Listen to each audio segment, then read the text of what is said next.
Right, good afternoon, everybody. Thank you so much for joining us. Liam, can you just confirm that you can hear me okay? Yep. Great stuff, thank you. Yeah, thank you for everyone for joining this afternoon. My name's Daniel Cunningham. I'm going to be the moderator for today's webinar. I've been with QS for over 7 years and in the HE sector for getting on for 12 years now. Actually joined in the last recession, and here we are 12 years later again. I'm the Director of Operations and Strategy for UK and Europe, based in the UK. My role is to help our partners develop and enhance and execute on their internationalization strategies. And the massive disruptions we're seeing to international student mobility and recruitment in the past few months has meant that understanding student motivations and ideas about what their university experience means is all the more crucial. And today we'll take a look at the findings gathered from our largest ever international student survey, and that gives us an idea about how future students define the student experience. And looking at these areas, we'll look at things like how they measure teaching quality, what are their main causes of anxiety, and we'll go through to the growing desire for universities to be socially responsible. And on the panel and presenting today are Russell Watson and Kesh Patel. And Russell Watson is the Commercial Director for QSEF UK and Europe, and Russell's worked in the international student recruitment sector now for over 10 years. And he speaks with universities across UK and Europe to help shape their international student engagement strategies. And he'll start the webinar off by talking through the findings of the QS International Student Survey, and we'll discuss what those insights mean for higher education in 2020. We'll then move on to Kesh, and since joining QS over 2 years ago, Kesh has advised clients on all aspects of student recruitment. He's worked with a range of institutions of varying size and reputation to carry out bespoke research projects and devise strategies and marketing plans to not only increase but also diversify the recruitment of international students, which is obviously a very topical conversation at this point in time. And Kesh will speak to the insight that he's gained from his consulting work, showing how he's been able to use QS data to help UK and EU universities better inform their student communication, marketing and social media outreach for recruitment efforts. So we'll move on to Russ first. Russ, over to you.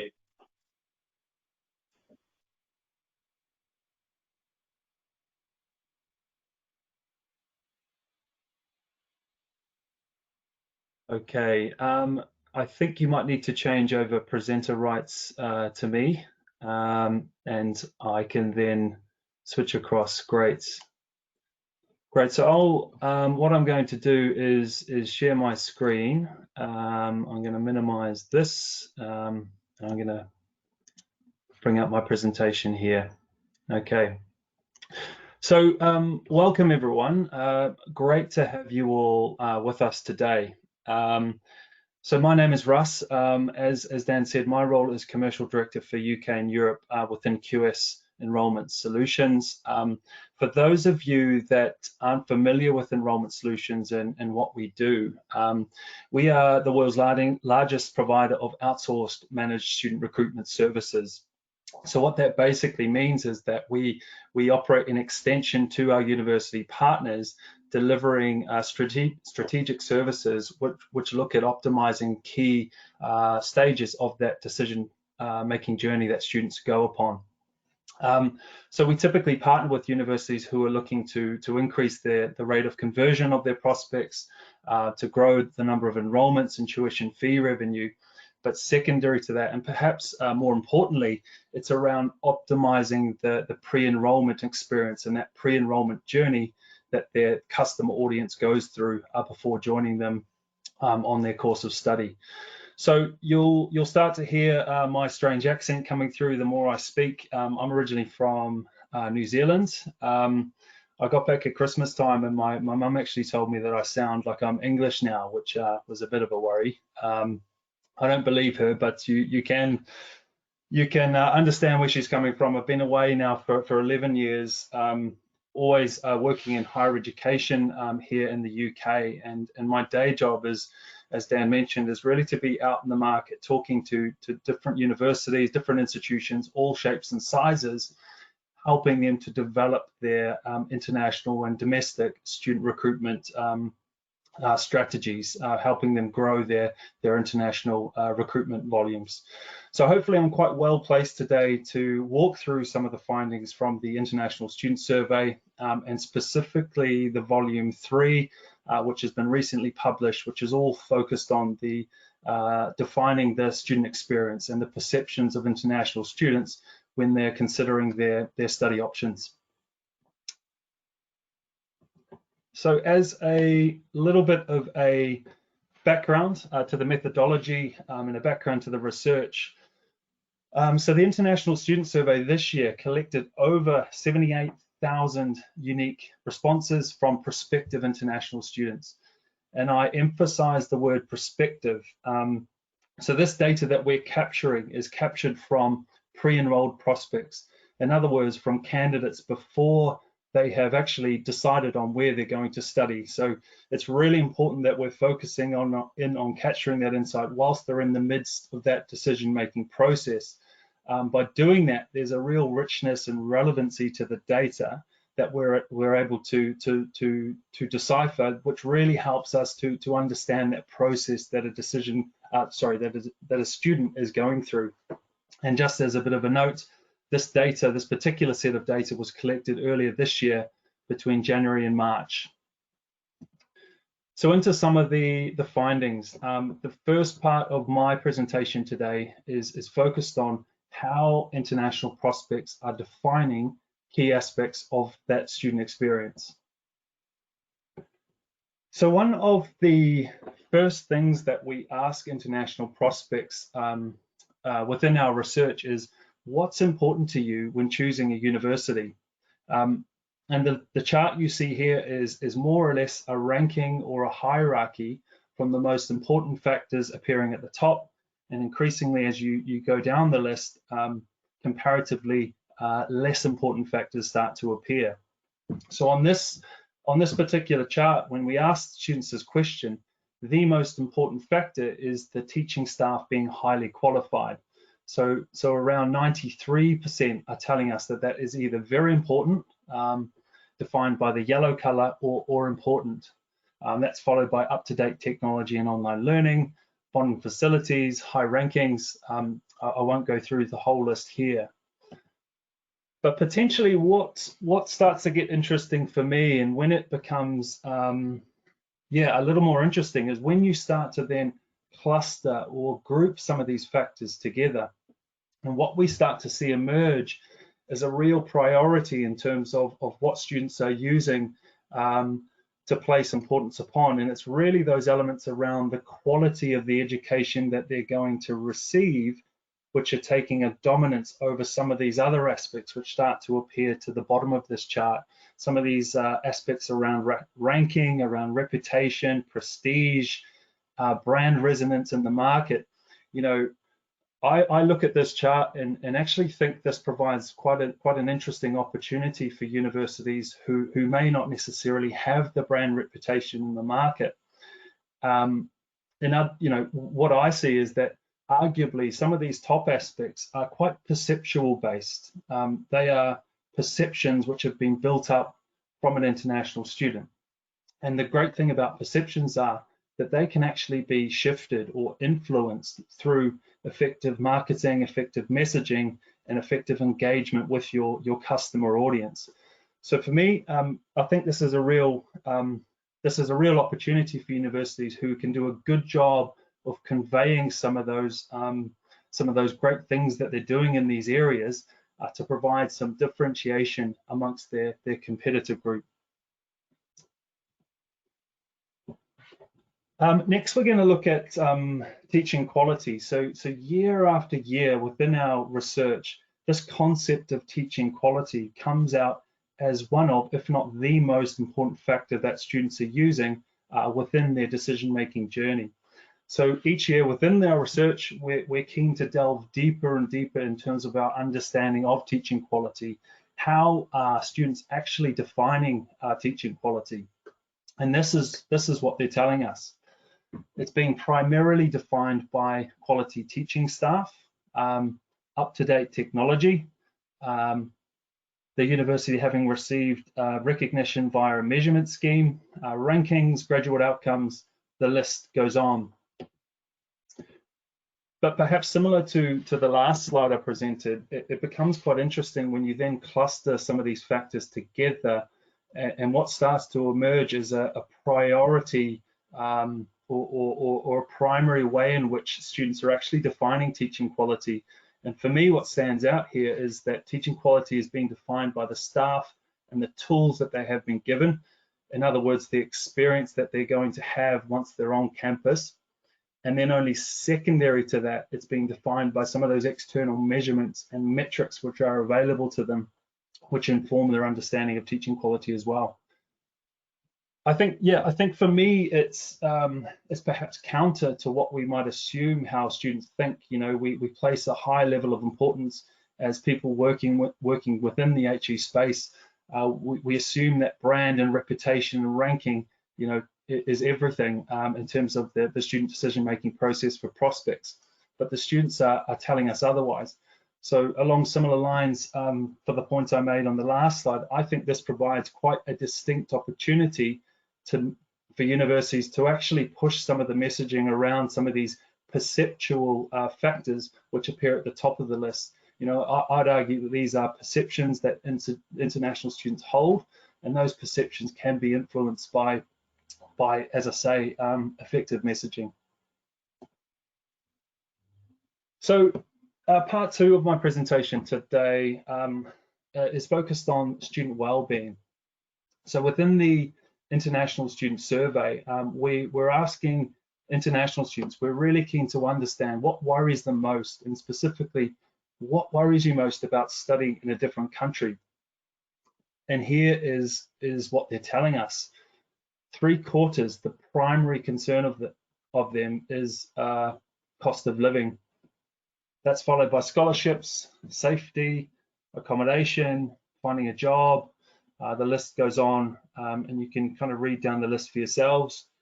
But I think what becomes interesting is when you then start to categorize these into these buckets, which you see appearing on the right-hand side here, and you start to see a real dominance of this pink color coming through at the top of the list of concerns. And these are all around the financial and economic concerns that prospective students have. And they are, you know, they're a primary concern, more so than some of these other aspects which are to do with the personal and the academic, which are represented by the blue and the gold color. So I think the natural next question then to ask is, what can universities actually do to alleviate or ease some of these worries or concerns that prospects do have? And specifically, what would make you feel less worried about studying abroad? And this is what the survey respondents told us. If I could ask questions of other international students, being the #1 way in which some of these concerns will be alleviated, followed by if I knew a lot more about the country, about the culture of the country, friends and family, if I knew others at the institution. And what we're seeing throughout the sector is a number of universities doing a pretty good job of some of these things, doing a pretty good job of proactively addressing some of these concerns. Student ambassadors, for example, there's a number of platforms out there in the market now which facilitate this interaction and facilitate this engagement with student ambassadors. You know, speaking from experience of what we do as a business, again, as we represent a university partners, we spend a lot of time on the phone with prospects, proactively addressing some of these concerns they have and kind of guiding them through and nurturing through this decision-making process. And quite often when we can build that kind of personalized level of rapport with prospects, we can start to minimize or get rid of some of these concerns or preconceptions that international students might have. So I think for me, the key takeaway point on this slide is, you know, I couldn't stress enough that it's really important for universities to proactively look to address some of these concerns that international students clearly have. Okay, so the third part of the findings I'm going to present today is all to do with language skills, and then specifically English language skills. So within the research, we ask international students, how challenging do you expect to find the following elements of international study? And again, on this chart, it's a hierarchy or a ranking from the most challenging elements at the top down to the least challenging, comparatively speaking, elements at the bottom. So delivering presentations and public speaking in English, participating in group work with native English speakers, making friends with local English speaking students, and lastly, understanding coursework and reading. So, you know, the bit that jumps out for me immediately is obviously that spoken English is of much more of a concern than written English. And being completely honest, you know, I can understand that, you know, public speaking is not anyone's favorite thing to be doing. I say that as I'm now speaking on a webinar, but especially if English is your second language, that's got to be you know, one of those worries that kind of linger in the minds of students. So again, the natural lead-on question from that is, what could and what can universities do to actually support that English language concern, or, you know, what can they do to address that and support those students through that process of study? And we've highlighted a few different initiatives here: an English speaking buddy, group English language classes, one-on-one English language tutoring. I think, you know, the main takeaway for me is that any initiatives or support that universities can offer in this space will be looked upon as valuable in the minds and eyes of an international prospective student. So the last section today that I'm going to talk through is all about the area of, all in the area of CSR and social impact. Now there is a very, you know, there's a very growing trend that we have identified within international student cohorts, particularly when you think about Gen Y and Gen Z students, students who are becoming increasingly eco and socially conscious consumers. So we really tried to hone in on some of these aspects within our research this year, and we asked the question within our research, in general, how environmentally friendly do you think universities are? Now, reassuringly, 82% of them told us that they would agree that they are either very or somewhat environmentally friendly, which is positive, I would say.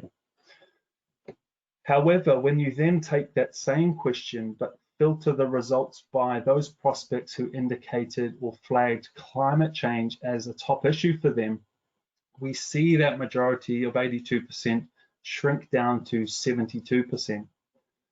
So for me, that potentially suggests that there is a gap there in the area of climate change, and perhaps that there is more that universities could be doing in that area, or at least there's more promotion that they could be doing in terms of the work they're doing. But ultimately, I think I see that as a real opportunity for universities to build out some of their messaging, some of their content that they are sending out to their prospects in some of these areas.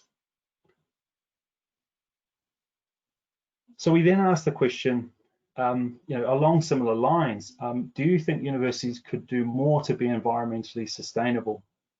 And overwhelmingly, international students agree that yes, they could be doing more. So there is clearly an appetite for more action in this area of environmental sustainability. And it's really important, given that we then asked the question, how important to you as an international student is it that a university's corporate and social responsibility values align with your own? And this really surprised me. 85% were telling us that, yes, it is important that there's an alignment with a university's CSR values with the international students. In other words, an international prospect is more willing to choose your university when there is an alignment there. So 85% in this case are saying it's either very important or somewhat important that there is an alignment there. And taking a step back, for me, I think it's completely understandable. I think in any other sector that you can think of, we as consumers are becoming increasingly more conscious about what we're consuming and what we're buying. If you think about your food, you want to ask those questions around how your food is being produced and whether it's being produced in a sustainable way.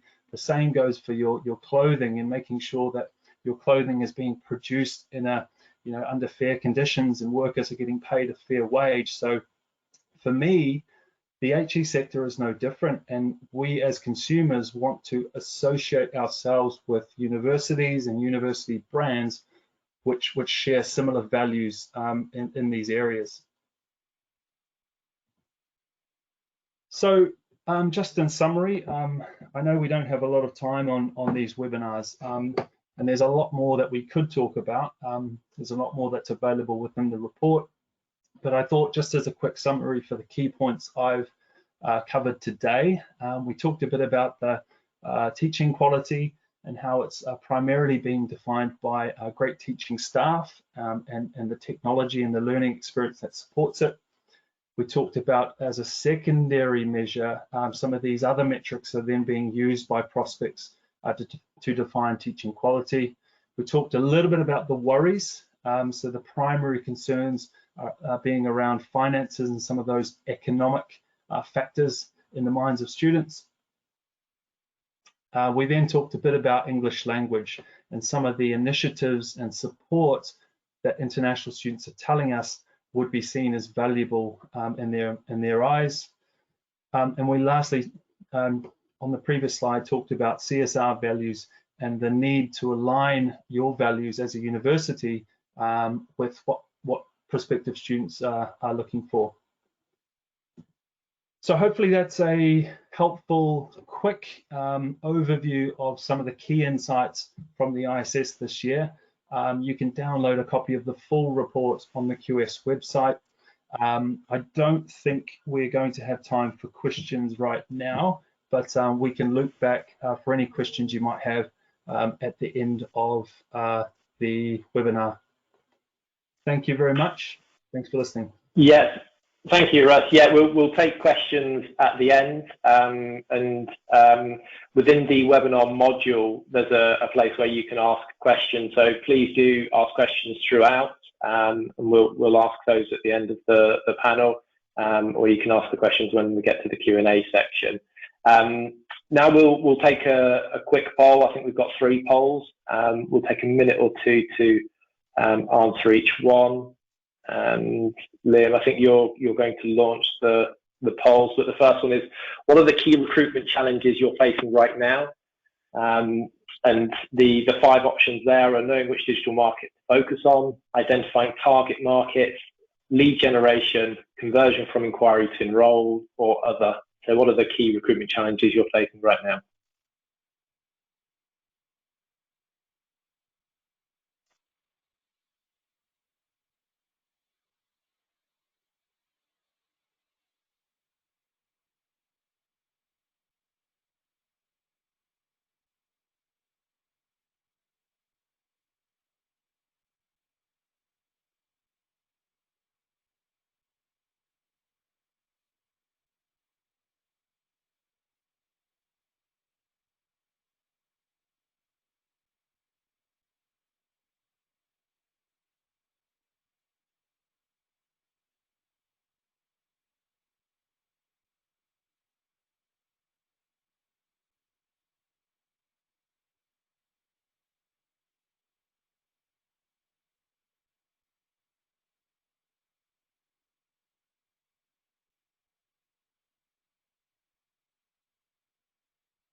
Great, so that was the first poll. We'll move on to the second poll, and the question is of the key areas of worries which do you think universities best communicate to future students about? And the 5 options there are the ROI of a degree, the university teaching quality, language services, mental health services, or environmental sustainability. That's the key areas of worry which do you think universities best communicate to future students about?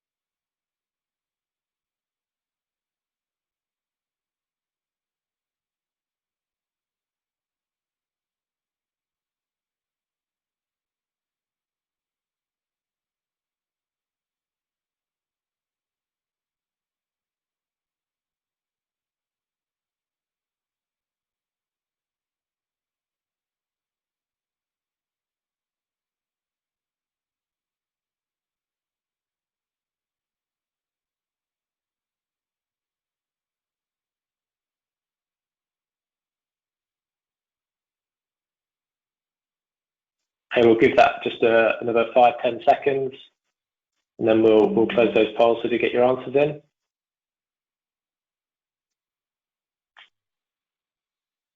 Great, we'll close that one and move on to the third poll.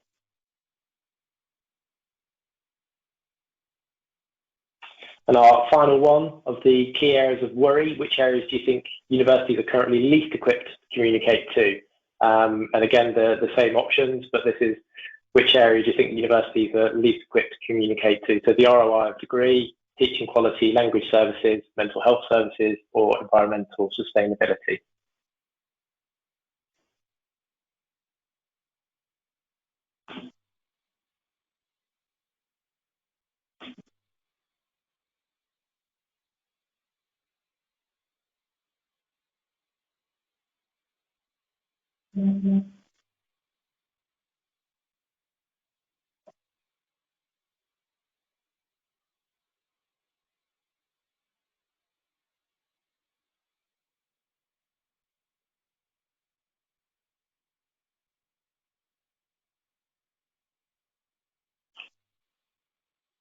Right, we'll give that just a few more seconds, get those last answers in.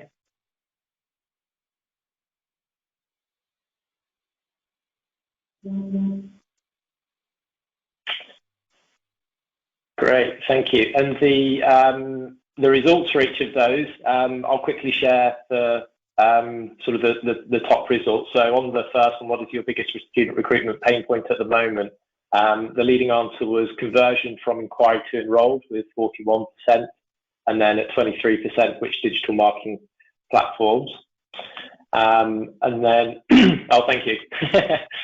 Yeah, so there's the results for the first one. So you can see the conversion from inquiry coming out of the top there, and the knowing which digital platforms to focus on, followed by target markets other and lead gen coming out fifth. If we could go to the second poll.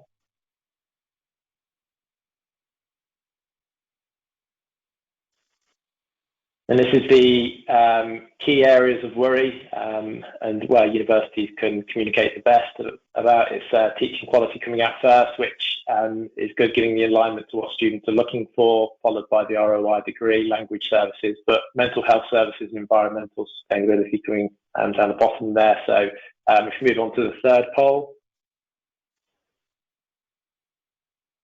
Yeah, so you've then got mental health and environmental sustainability is the where the university is least equipped to communicate to, with ROI degree coming third there actually.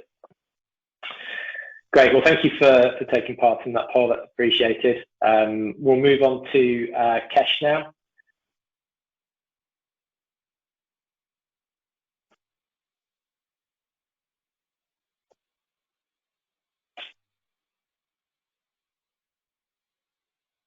Kesh, you able to bring up your slides? Just going to put up my slides now.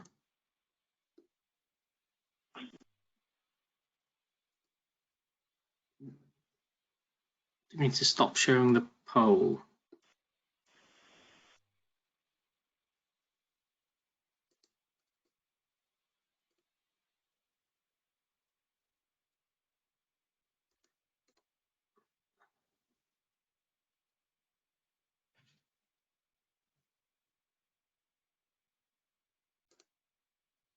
Okay. Yeah, that's that. Thank you, Kesh. Thank you. Okay. Well, good afternoon, everybody, and thank you again for your time today. We've had some great insights come from Russ about student intentions, the decision-making process, and please do bear in mind that this is just a quick snippet or a quick overview of some of the findings that we have come out of the International Student Survey. There's been previous volumes, and I think there's going to be another one later as well. But what I'm going to do firstly is really show you the poll results again for the first poll that we run about your recruitment pain points, but then also give you some insights or some advice on how best to get over those challenges and maybe some of the best practice that's out there. So just to just to go over the poll results again, it's very interesting to see the split between conversion and marketing in essence. The first two being quite critical in terms of your data analysis and figuring out where to actually target with your marketing and your advertising. And then the latter in terms of conversion, actually dealing with the leads when you've got them. I'm going to talk a little bit about each of them, but I had an inkling that conversion was going to be the biggest one, and so I've got a few more slides on that particular element. Now, we've got the insights, we've got the data, and all of you out there listening today will be developing plenty of strategies in terms of marketing, your communications, your conversion, your lead gen, the countries you're targeting, all these different factors that we know affect student recruitment. But the basis for any strategy is always going to be data and insights. And so as universities, some of you will be creating segments and profiles and audiences of your typical students, but a lot of you won't be doing this. And so we always advise clients and the clients that I work with and universities that I work with to create segments. And so we create profiles of their students. From the ISS and from the 6-7 years of running the ISS, we know that international students broadly categorize their decision-making into 5 main areas. And these are teaching quality, university brand, graduate outcomes, lifestyle and environment, and cost and practicalities. So earlier, Russ went through some of the slides and he said that, teaching quality, when students are thinking about teaching quality, what's important to them or the biggest decision-making factors for them are around the experience of the staff, the expertise, or the facilities that they're actually going to be taught in. And each of these categories here, as you can see on the screen, are just broad scopes for these various different factors. Now, when we run the ISS, we test each of these factors, and each of these groupings has a subset of questions, and you'll see these in the report. So my advice to you as institutions is to look through the ISS reports and look at specifically what's coming out as the main factors for each of these broad areas. And then use your USPs or your content generation plans and strategies to develop content around these areas that you could then push out to your prospective international students and doing it in all your marketing. Now, for those of you that have a little bit more resource and want to go more granular, what you could then do is create profiles for students from each individual country that you're recruiting from. Now, we can do this with the ISS data. And so we look at the country of origin, the home country for the international prospects. And then we filter on top the broad factors that they're actually interested in and what it is specifically that is going to motivate them to decide on which university to go to. That kind of initial outlay of your strategy is then going to inform the next few elements. The next few elements, obviously, we saw in the poll were around which platforms to use, the lead gen strategies, and then conversion. But it all starts with understanding who your audience is, and that's what this part of it's all about.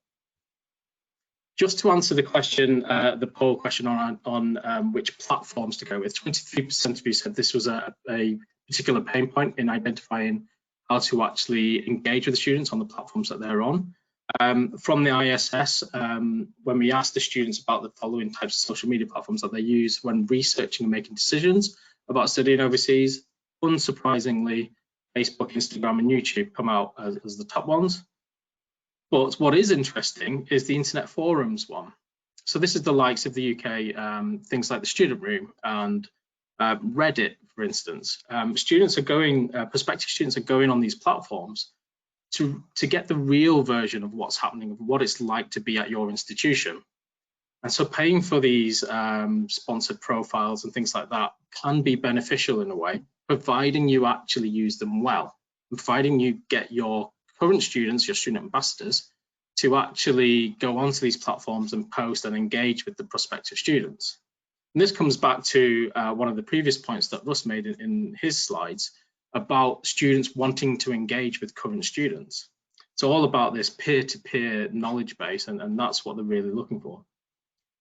And following that, LinkedIn is quite interesting because we know students are making this huge investment, this huge decision in a particular point and part of their life to study overseas and go to university, but their end goal, their outcome on the most part is to get a job. It's for that employability. So they're looking on LinkedIn to see what your graduates, your alumni have actually gone on to do. And this is where maintaining your LinkedIn audience with your alumni is crucial, not just for your reputation as an institution as a whole with employers, but also to use and repurpose some of the content you're putting on there to attract new prospective students. And the rest of them are listed there anyway. You can look at that later on. Now, once we know where the students are, we now need to develop an actual content plan to engage with them. Now, lead gen wasn't a particular large pain point for many of you that voted in the poll. Only 7% of you actually said that lead gen was an issue. But there is one chart in the ISS, I'm sorry I don't actually have it with me at the moment, but there's one chart in the ISS which shows how much research a student does before they make an inquiry on which platforms they use. And so this is where this Hero Hub and Hygiene concept is really quite critical. For those of you who don't know, this is really just a way of formulating your content publishing in a way. So you would categorize and group all of your different content into these broad categories. This is one method, there's plenty of others out there. And your hero content is your big ticket items. So it could be research outputs in a particular area, it could be something that you're doing in terms of showcasing an event. Interestingly, and quite topical for this conversation at the moment, it was International Friendship Day at the end of July, so only a few days ago. And I was doing a quick scan of the universities to see what had been posted. Not many universities actually posted some good content around International Friendship Day. But it wouldn't have been hard to do so. All you would have really needed to do is approach your international societies or a couple of your current international students and just get a few sound bites or video clips of their experience on campus and so on, and then publish it and post it on the social media platforms. But this type of hero content is what's really going to draw them in to your presence online and get them to keep coming to you online as well. The hub content is really regular content that you're publishing. And again, it keeps the audience coming back to you. But this hub content can be all the generic stuff that's happening on your campus. So you'll have a regular stream of open days and advice sessions and one-to-one interviews with various different departments, or it could be updates on the new services that you're delivering or the adaptation services. All of this type of content you should be curating throughout the academic year as it is anyway, but publishing at poignant times throughout the year. And then your hygiene content is all the useful information that we know international students are looking for. So advice on deadlines and how to submit all their paperwork and documentation as part of the application process. So all things like that, and all of this sort of activity and promotional activity helps build your brand awareness online, which then generates the leads that are coming to you. Another important factor about this, though, is if you have a good content generation strategy, the content that you're creating for this can be repurposed throughout the conversion and inquiry management phase activity that you're doing. A lot of this content ultimately only needs to be recorded once or written once, depending on what it may be, and then repurposed. The better universities that actually communicate what they're doing on campus and engage well with students are the ones that have actually mapped out their calendar year over the academic year. And by this, what I mean is they've looked at various big international days. So like I just mentioned, we've had International Friendship Day, but earlier on in the year, we had International Women's Day, there's been Earth Day, there's all sorts of different days throughout the year where, again, this ties in with your corporate social responsibility, where you as an institution can showcase what it is that you're actually doing. The benefit to this is that you're hitting multiple different strategies at the same time. You're engaging with your students on a corporate social responsibility level. You're publishing content to show how good you are and what you're doing. And for the universities that are sort of lesser known in the market or lower ranked, that you can showcase the excellence in the specific fields that you are good at, or that you have been recognized for. Now, moving on to the next bit is all about conversion and inquiry management. So this was the biggest pain point that you've listed in the poll as having. So almost half of you, 40%, 41% of you said that this was the biggest issue that you've had. What I've done here is just put online a very quick student journey. It's a very simple one for the purpose of this presentation. And it goes through from the very start in terms of when the student first or initially researches courses, all the way through to when they actually enroll. And what we're going to do is go through it step by step or in groups to really see what institutions can be doing at this point. Now, this is actually what we offer as a service to clients. And so we use the ISS as part of our data set to best advise the content that's going out there. But you as institutions will have a lot of this data as well internally. So it's all about utilizing that data and then drawing in your insights that you have from the ISS in terms of the best platforms to target them on and your content generation strategies. So the first element is the researches courses and refines options. So the initial attraction phase. Now, you've said lead gen isn't an issue, which is great. But again, the content that you're publishing is critical. I can't emphasize that enough because you need to be creating these content pieces around what the students are actually looking for. And again, it's all around teaching quality, it's brand, it's the cost element as well, because we know finance is a big issue. And you need to be publishing that out there. But it's not just publishing on social media. It's then incorporating that as secondary messages into emails and web pages or events and things like that. All of this activity will help increase the number of leads that you've then got to start working with. The next phase is actually getting them to inquire. And again, all the content around what it is that they're actually looking for as a prospective student is what you need to be sending to them at this point. With the inquiry management, Russ mentioned before, one of the things that we do at QS is actually speak to these prospects and spend a lot of time speaking to them and getting to know them and understanding what it is that they're worried about and then alleviating their concerns as well. But with the volume of leads as an institution with limited resources, how do you actually contact them all? So you need to prioritize. And with your prioritization, you could then pick and choose what content you're going to be sending to them. Once you've got them through the inquiry phase and they've actually applied, we'll tackle the next four in one go. This is where a lot of your conversion metrics really come into play.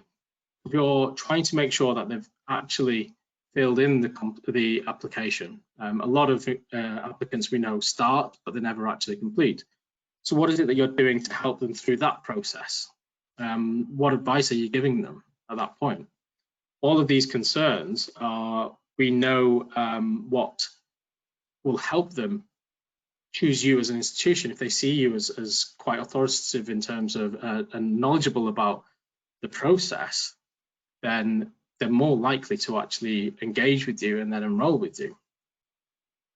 But throughout the whole apply to accepting the offer phase, it is quite key, it's quite critical. This is where their real decision making is coming into play. And so the engagement that you should trying to create between them and your current students, the engagement between them and your lecturers is going to be quite key and critical. Then you also need to show them what it's actually like on campus as well. You'll all have videos and walking tours of campus, etc. You need to show them what it's like, because many of them wouldn't have been able to actually visit your campuses and get familiar with them, with the campus before actually enrolling, especially during this current climate.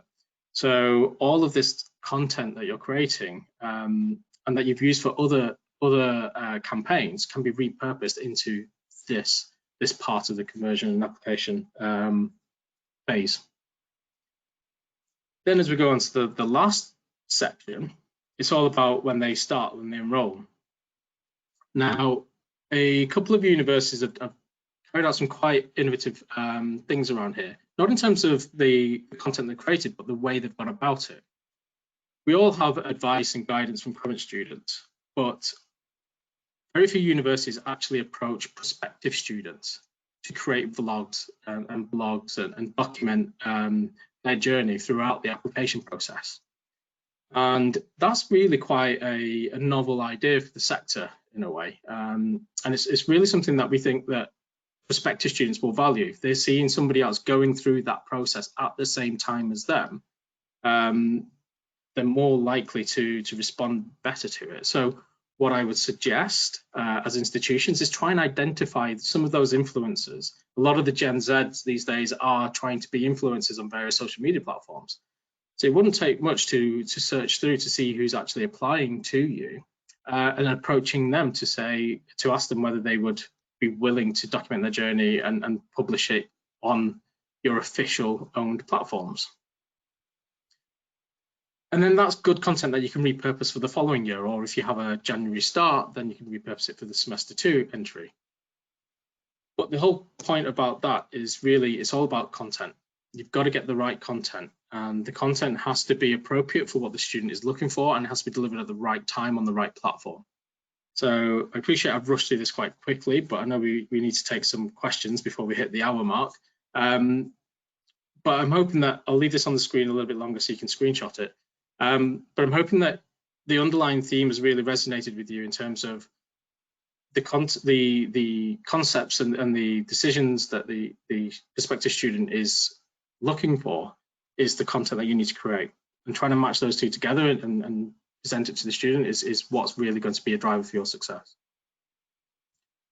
Okay, I think next we're just going to go into some questions, and we'll show you the results of the following poll. So I'd like to invite back Dan and Russ, and we'll take some questions now. Yeah, thank you, Kesh.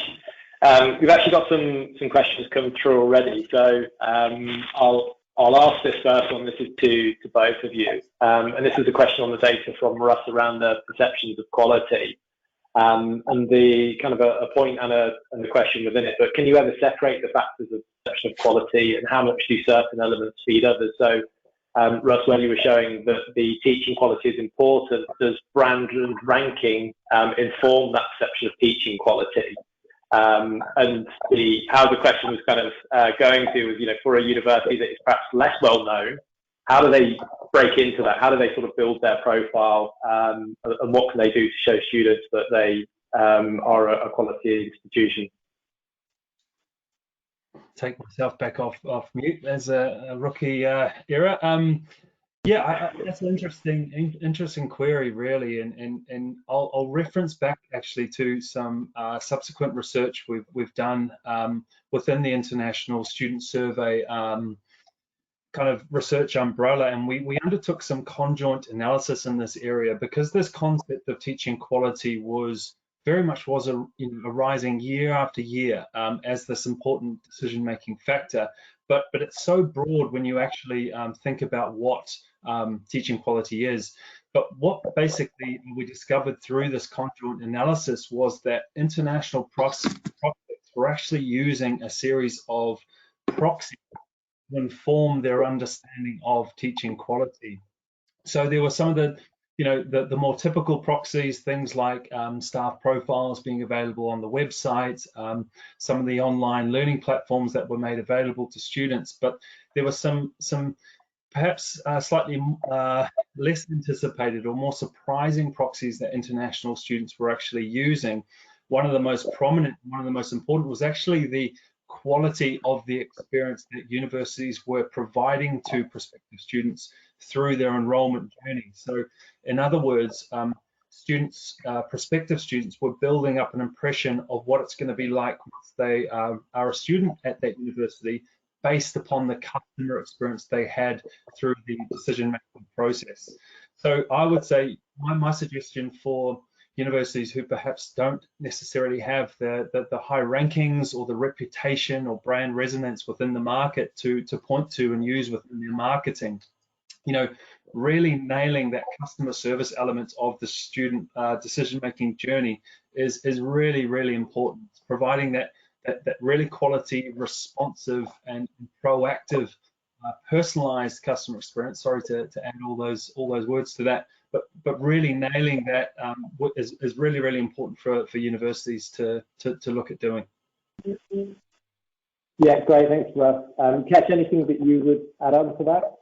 Yeah, I mean, I completely agree with everything that Russ was saying there. It's basically, you've hit the nail on the head with that. I think the only other thing that smaller institutions that are typically less well known, what they don't do is actually communicate internally.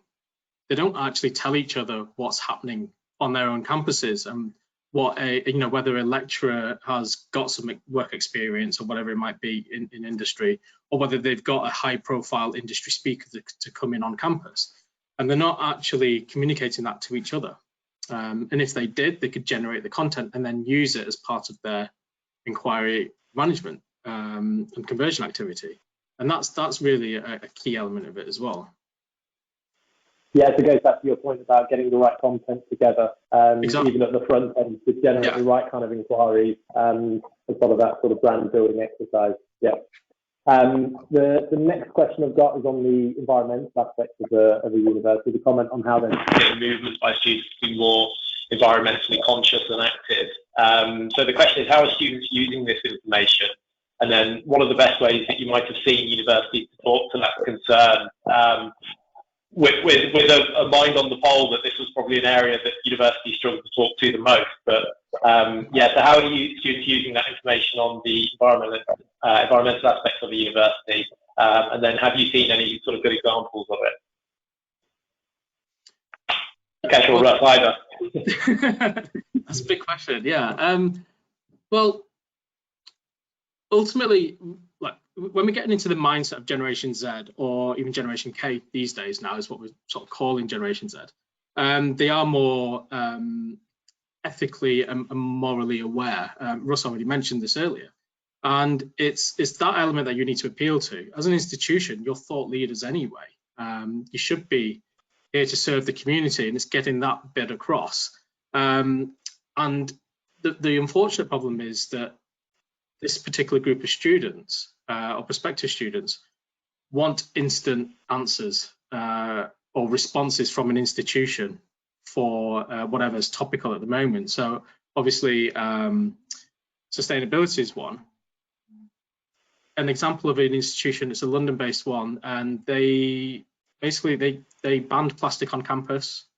They went meat-free.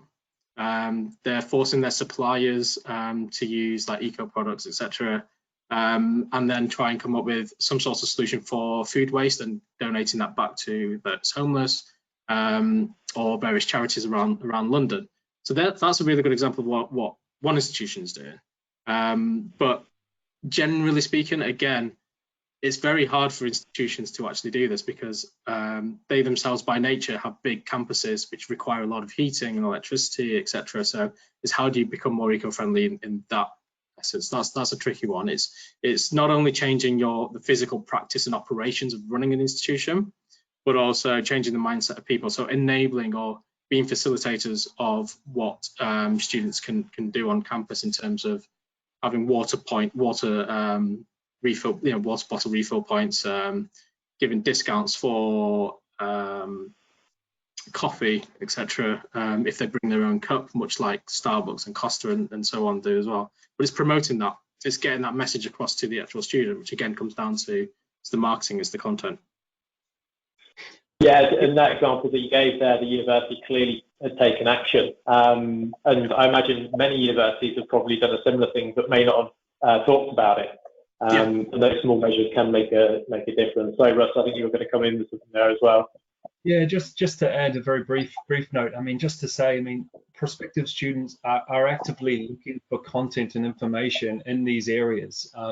So you as a university need to build these types of content strategies and these nurture streams, these nurture content streams